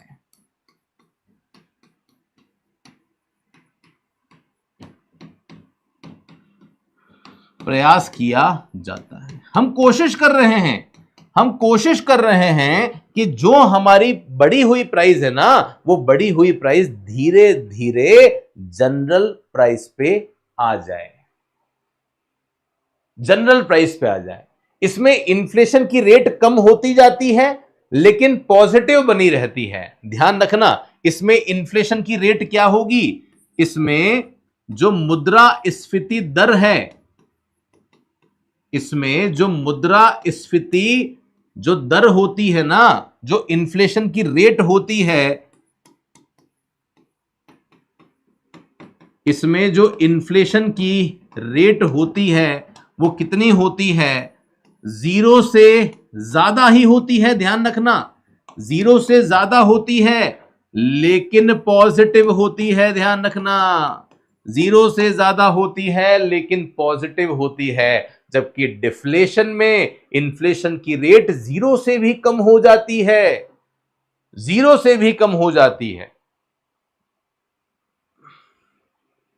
क्या मेरी बात आप लोग समझ पा रहे हैं? क्या मेरी बात आप समझ पा रहे हैं? ये इकोनॉमी के लिए डेंजरस नहीं है, क्योंकि हमारी जो इन्फ्लेशन की जो रेट है वो 1% के आसपास, 0.5% के आसपास हो रही है। इसे हम बेसिकली डिसइन्फ्लेशन के नाम से जो है वो जानते हैं। आप इस बात को समझे, इसका मतलब कहानी ये हो गई है कि ये जो अवस्था आपको दिख रही है, ये जो अवस्था आपको दिख रही है ना, इस अवस्था को डिस इन्फ्लेशन कहते हैं। इस अवस्था को हम डिस इन्फ्लेशन कहते हैं। इस अवस्था को हम अपस्फीति कहते हैं। तो मुद्रा स्फीति क्या है? ये रही। मुद्रा अपस्फीति क्या है? ये रही। मुद्रा अवस्फीति क्या है? तो ये रही। तो जब वस्तुओं का मूल्य बढ़ता है तो वो मुद्रास्फीति है, इन्फ्लेशन है। जब इन्फ्लेशन की रेट को कम करने की कोशिश की जाती है ना, ध्यान रखना, ये एक प्रयास है, ये एक प्रयास है वस्तु को कम करने का। सर प्रयास में क्या किया जाता है? अरे भैया प्रयास में ही तो मौद्रिक नीति बनाई जाती है। कोशिश कर रहे हैं ना, तो कोशिश करने के लिए मौद्रिक नीति बना रहे हैं, मॉनेटरी पॉलिसी बना रहे हैं। और प्रयास कौन बना रहा है साहब? तो मॉनेटरी पॉलिसी आरबीआई बनाता है। और दूसरा, प्रयास में ही हम क्या करते हैं साहब? तो प्रयास में ही हम राजकोषीय नीति बनाते हैं। प्रयास में ही हम राजकोषीय नीति बनाते हैं। और राजकोषीय नीति बनाते हैं मतलब फिस्कल पॉलिसी बनाते हैं। और फिस्कल पॉलिसी जो बनाती है वो सरकार बनाती है। वो लोग कौन बनाती है? सरकार बनाती है। आशा करता हूं सारी बातें आप सभी को समझ में आ गई होगी। जब महंगाई बढ़ती है तो इन्फ्लेशन है। जब इन्फ्लेशन धीरे धीरे कम होता है, जीरो, यहां पे इन्फ्लेशन जो है वो जीरो हो गया है, ध्यान रखना।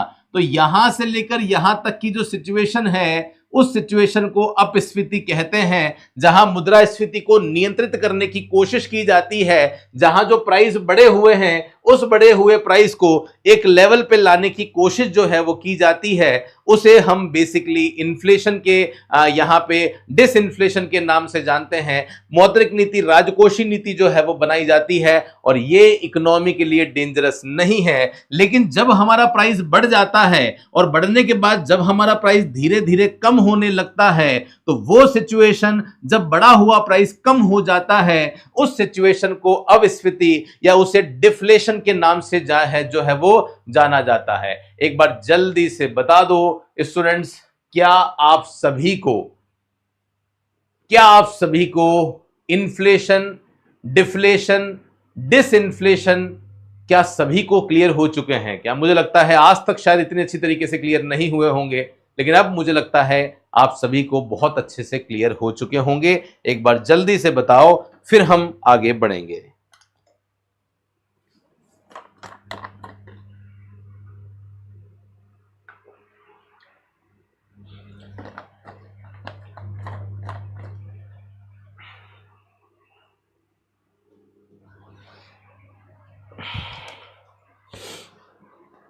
तो सर ये तीन तो समझ में आ गए हैं, कहानी को अब आगे बढ़ाओ। अब कहानी को आगे बढ़ाओ। अब मैं जो आपको बताने जा रहा हूं, वो कहलाता है मुद्रा संस्फीति। ये जो है ना रिफ्लेशन, ये परावर्तन मत बोलो, ये साइंस का शब्द आ गया है। अब जो मैं आपको बता रहा हूं वो मुद्रा संस्फीति बता रहा हूं। अब जो बता रहा हूं मैं आपको वो रिफ्लेशन बता रहा हूं, और रिफ्लेशन को ही हम जो है वो संस्फीति कहते हैं। इससे पहले विस्फीति बताया था, अब मैं आपको बता रहा हूं संस्फीति जो है वो क्या होती है। इसको समझने की कोशिश करो। इसे मैं अपने शब्दों में आपको समझाता हूं कि संस्फीति क्या होती है। तो ये भी एक अवस्था है, ये जो है डिफ्लेशन पर कंट्रोल करने की अवस्था है। मैं इसे यहां लिख देता हूं। ये कौन सी अवस्था है? ध्यान रखना, हमारा जो डिफ्लेशन हुआ था ना, डिफ्लेशन पर नियंत्रण करने की अवस्था,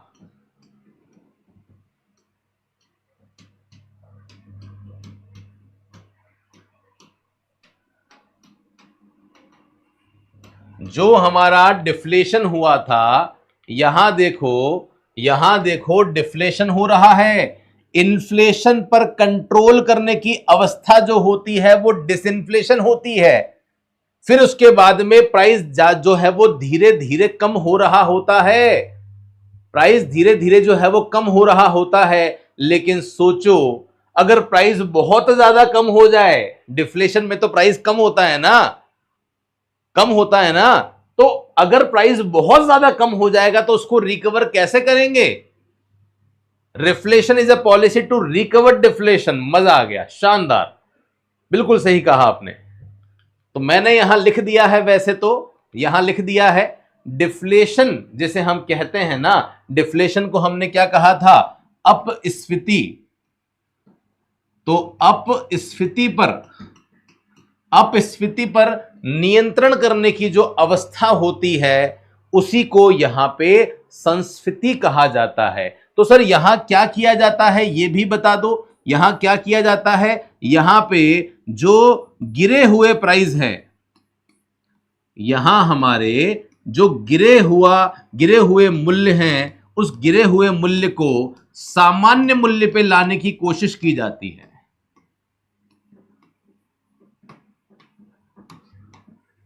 सामान्य मूल्य पर लाने का क्या किया जाता है? बोलो, प्रयास किया जाता है। जब प्राइस बहुत कम हो गई है, उस प्राइस को जो कम हो गई है उसे जो है वो वापस यहां पे हम रिकवर कर रहे हैं। इसे आप यहां ऐसे समझो, कि हम यहां जो बात कर रहे हैं वो किसके बारे में कर रहे हैं? हम यहां जो बात कर रहे हैं वो इसके बारे में कर रहे हैं। अगर हमारा प्राइस बहुत ज्यादा कम हो गया तो प्राइस को थोड़ा सा वापस हमें उठाना पड़ेगा, और जब हम गिरे हुए प्राइस को वापस उठा लेते हैं, उस सिचुएशन को हम यहां डिफ्लेशन के नाम से जानते हैं। ये स्फीति थी, ये अपस्फीति है, ये अवस्फीति है, और ये संस्फीति है।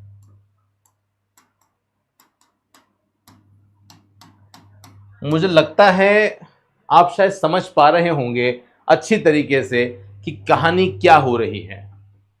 इन्फ्लेशन, बढ़े हुए प्राइस को कंट्रोल करने की अवस्था डिसइंफ्लेशन है, और गिरे हुए प्राइस को कंट्रोल करके नॉर्मल लेवल पर लेकर आने की जो अवस्था होती है उस अवस्था को डिफ्लेशन कहा जाता है ना, डिफ्लेशन कहा जाता है। आप कहोगे सर ये डिफ्लेशन के लिए क्या प्रयास किए जाते हैं ये भी बता दो। डिफ्लेशन के लिए क्या ट्राई किए जाते हैं, क्या प्रयास किए जाते हैं? जैसे सरकार ने कर कटौती कर दी। सरकार ने क्या कर दिया? बोलो, सरकार ने कर में कटौती कर दी। सर ने करों में कटौती कर दी। टैक्स में सरकार ने क्या कर दिए? डिडक्शन कर दिए। तो सरकार ने टैक्स रेट में डिडक्शन कर दिए हैं, या आप कह सकते हो कि इंटरेस्ट रेट में जो है वो कमी कर दी है। इंटरेस्ट रेट में क्या कर दी है? इंटरेस्ट रेट में इंटरेस्ट जो रेट है आरबीआई के द्वारा वो कम कर दी जाती है। तो फिर से डिमांड जो है वो बढ़ने लगती है, क्योंकि यहां पे डिमांड हमारी बिल्कुल लो हो जाती है ना। तो डिमांड को फिर से बढ़ाने के लिए सरकार के द्वारा ये सब जो प्रयास है वो किए जाते हैं, और मनी सप्लाई को बढ़ाया जाता है। मनी सप्लाई को बढ़ाया जाता है। और मैं कहता हूं ना बार बार कि जो हिंदी वाले बच्चे हैं वो थोड़ी सी समस्या में रहते हैं। इसी को मुद्रा संस्फीति भी कहते हैं, और इसी को मुद्रा प्रतिसारजन्य मुद्रास्फीति कहते हैं। क्या बोलते हैं? प्रतिसारजन्य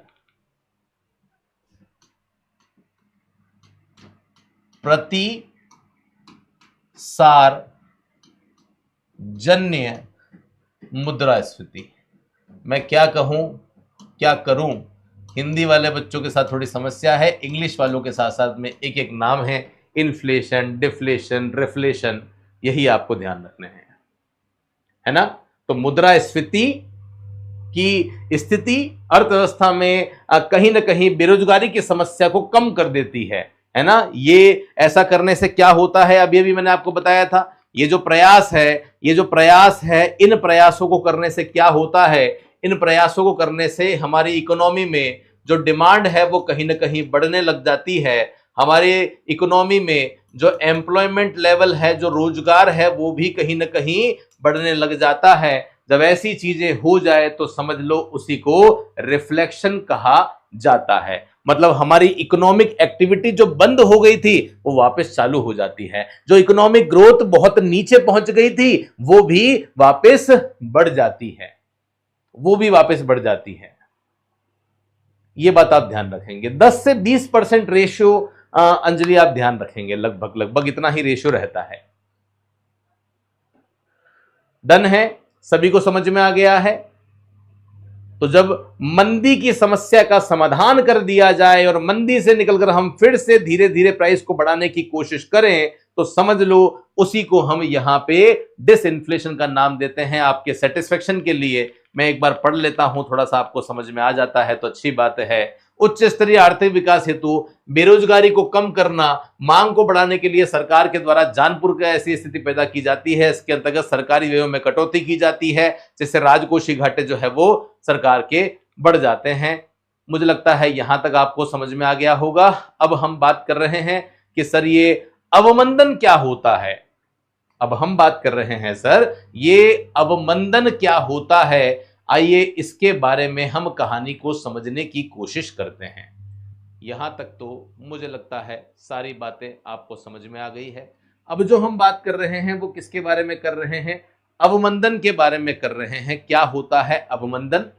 तो जब किसी इकोनॉमी में लगातार निरंतर तिमाही में जीडीपी की नेगेटिव ग्रोथ रेट पाई जाती है, एक स्पेसिफिक सिचुएशन है, एक स्पेसिफिक सिचुएशन है जहां पे लगातार एक क्वार्टर में जीडीपी की ग्रोथ रेट नेगेटिव हो जाती है। 2015 में जीडीपी 10,000, 16 में 9,000, 17 में 8,000 लगातार कम हो रही है। इसके परिणाम स्वरूप निवेश में कमी होती है, इन्वेस्टमेंट कम होते हैं और इकोनॉमी के प्रोडक्शन में, उत्पादन की तुलना में मांग में कमी हो जाती है। ये एक स्पेसिफिक छोटी सी एक अवस्था है जहां से एग्जाम में भी शायद क्वेश्चन पूछ लिए जाए। डिमांड बहुत ज्यादा कम हो जाती है। रिसेशन का सबसे लोएस्ट लेवल क्या कहलाता है? एग्जाम में क्वेश्चन आ सकता है कि बताओ रिसेशन का सबसे लोएस्ट लेवल क्या कहलाता है। तो सबसे लोएस्ट जो लेवल होता है उसी को अवमंदन के नाम से जाना जाता है। 2 तिमाही में जीडीपी की ग्रोथ रेट नेगेटिव हो जाती है, जिसके साथ ही जीडीपी में 10% की कमी जो है वो देखी जाती है, तो इसे मंदी कहते हैं। इन्फ्लेशन स्पाइरल क्या होता है? बहुत बार यह भी प्रश्न आपसे पूछ लिया जाता है कि सर स्पाइरल क्या होता है? स्पाइरल मतलब फैला हुआ, है ना, स्पाइरल मतलब फैला हुआ। तो क्या होता है इन्फ्लेशन स्पाइरल? जब किसी वस्तु के मूल्य का प्रभाव लेबर रेट पर पड़ जाए, समझना, जब किसी वस्तु की प्राइस बढ़ गई और प्राइस बढ़ने से उसका जो प्रभाव है वो मजदूरी दर पर पड़ गया है, तो उसे हम इन्फ्लेशन स्पाइरल कहते हैं। इसे वेज प्राइस स्पाइरल या मजदूरी सर्पित मूल्य के नाम से भी जाना जाता है। केवल परिभाषा याद रखनी है और कुछ भी याद नहीं रखना। केवल और केवल परिभाषा याद रखनी है और कुछ भी याद नहीं रखना है। ठीक है, एक सिचुएशन इसमें नहीं है जो मैं अपनी तरफ से तुमको बताना चाहता हूं। एक नहीं 2 सिचुएशन मुझे दिख रही है जो इसमें नहीं है। हमने डिसइंफ्लेशन देख लिया, डिफ्लेशन देख लिया, रिफ्लेशन देख लिया, सारी ही बातें देख ली है ना। तो हम लगभग 7 तरीके देख चुके हैं। अब जो 8वां मैं आपको पढ़ाने जा रहा हूं उसे कहा जाता है स्टैगफ्लेशन। कई बार एग्जाम में प्रश्न पूछा गया है स्टैगफ्लेशन से, कई बार प्रश्न पूछा है। अब क्योंकि हिंदी वाले हैं तो थोड़े से परेशान होंगे। स्टैगफ्लेशन को ही हिंदी में जो कहा जाता है वो कहा जाता है निस्पंदन। स्टैगफ्लेशन को ही हिंदी में क्या कहा जाता है बताओ? निस्पंदन कहा जाता है, या इसी को मंदीगत मुद्रास्फीति भी कहते हैं।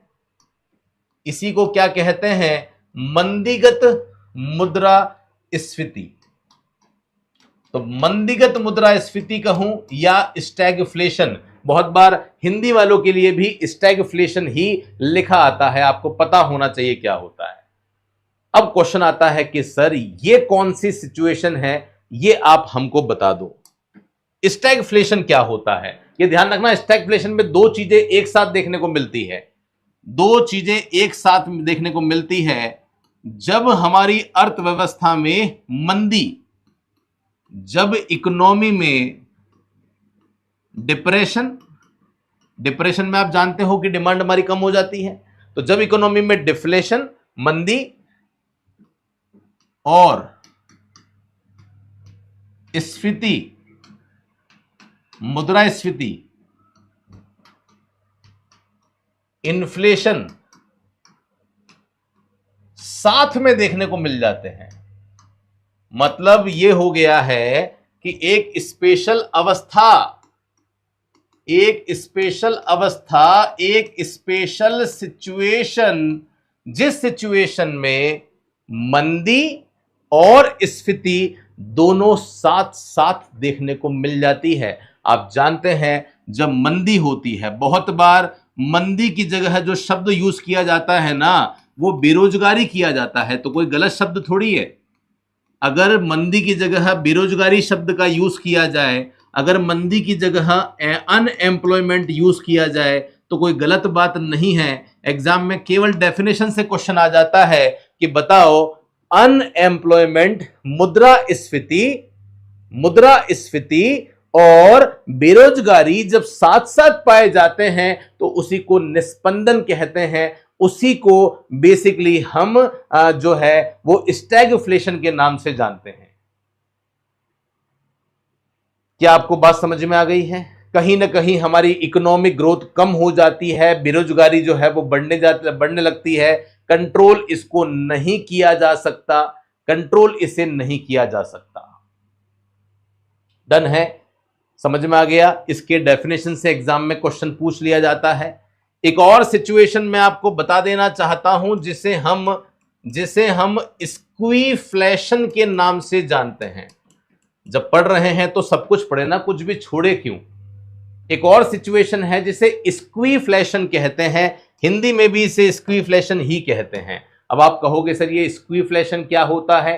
तो स्क्वीफ्लेशन जो होता है उसमें एक साथ मुद्रास्फीति और मुद्रा संकुचन जो है वो पाया जाता है ना। मैंने क्या कहा?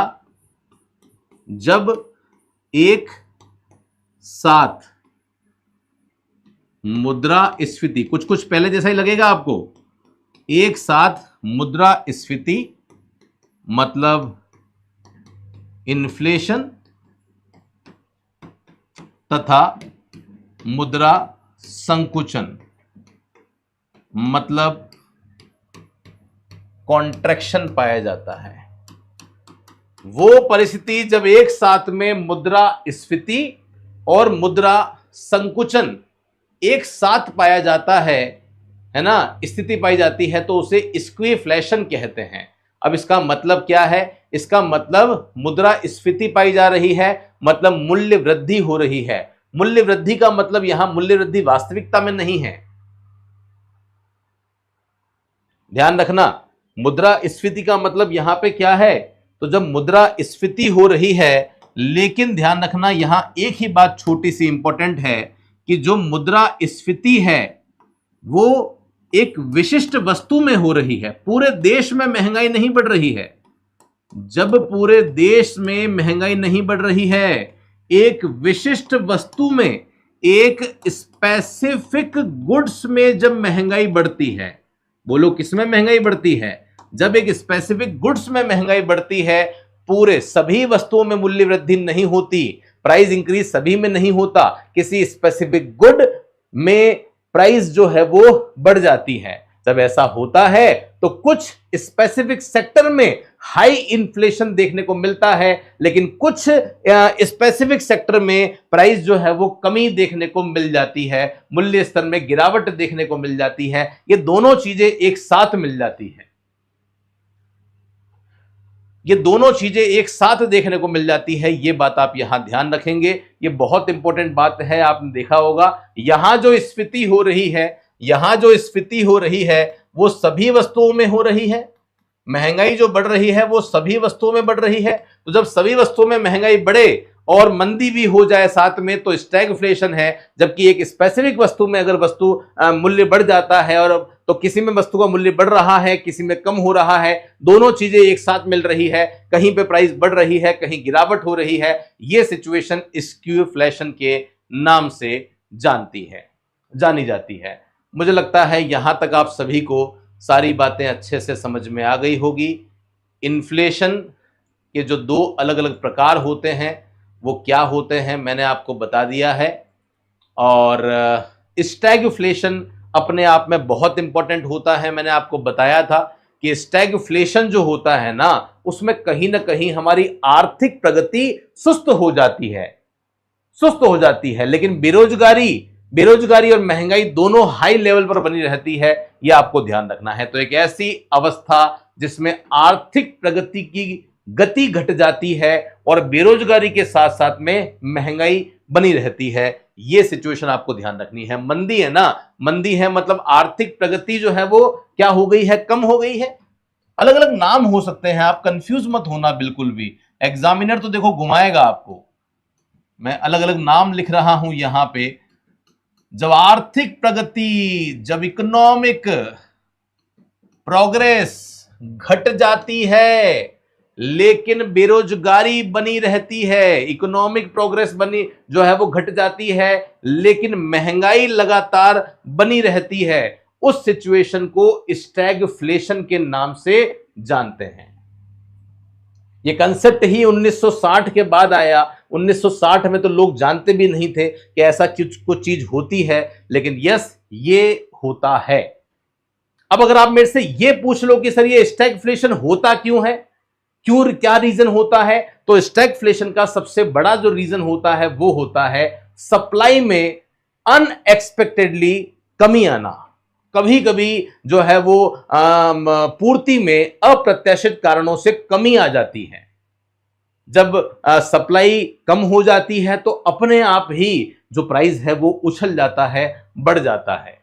अमेरिका में 1970 में बहुत बड़े लेवल पर स्टैगफ्लेशन की सिचुएशन जो है वो देखने को मिली थी, और वो सिचुएशन क्रूड ऑयल में हुआ था। ऐसा क्रूड ऑयल से इसकी स्टार्टिंग हुई थी और बहुत बड़े लेवल पर ये चला था, और इससे निपटना बहुत मुश्किल हो जाता है, क्योंकि मंदी में अर्थव्यवस्था में निपटने के लिए सरकार जो है वो कदम उठाती है, उससे महंगाई बढ़ जाती है ना। तो मंदी को निपटाएं या इन्फ्लेशन को निपटाएं, ये समझ में ही नहीं आ पाता। ये एक सिचुएशन बहुत बुरी इकोनॉमी के लिए हो जाती है ना।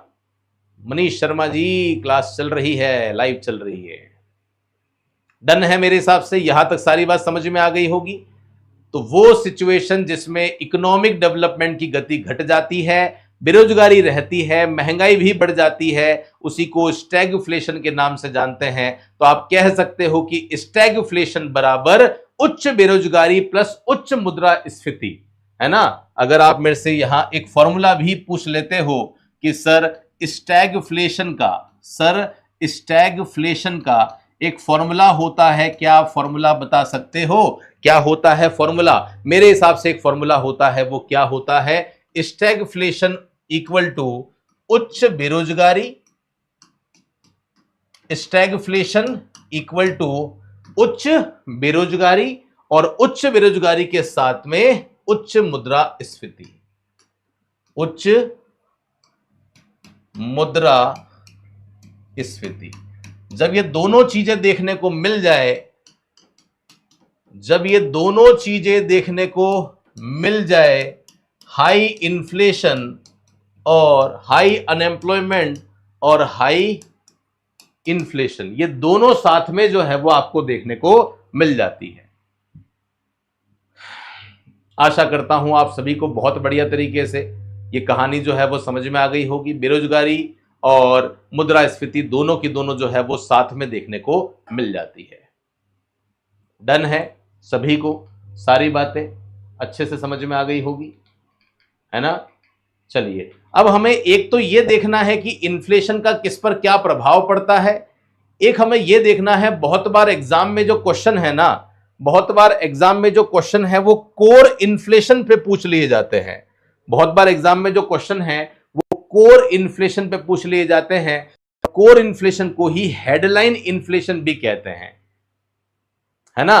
तो क्या होते हैं कोर इन्फ्लेशन, क्या होते हैं हेडलाइन इन्फ्लेशन, और जो महंगाई होती है महंगाई का प्रभाव क्या पड़ता है, महंगाई का आप कह सकते हैं कि कर्मचारियों पर क्या प्रभाव पड़ता है, एम्प्लॉय पर क्या प्रभाव पड़ता है, किसानों पर क्या पड़ता है, कंज्यूमर पर क्या पड़ता है। तो सभी पर अलग अलग प्रभाव जो है वो महंगाई का होता है, जिसके बारे में हम चर्चा करेंगे, लेकिन वो चर्चा जो है वो हम करेंगे नेक्स्ट क्लास में। तो फिलहाल के लिए मैं आज की क्लास को यहीं जो है वो समाप्त कर रहा हूं। आप सभी का मेरे साथ में इस सेशन में आने के लिए बहुत बहुत धन्यवाद। मिलता रहूंगा मैं आप सभी के साथ में कुछ ऐसे ही इंपॉर्टेंट सेशन के साथ। आशा करता हूं यहां तक सारी बातें जो है वो समझ में आ गई होगी। ओके, चलिए जी।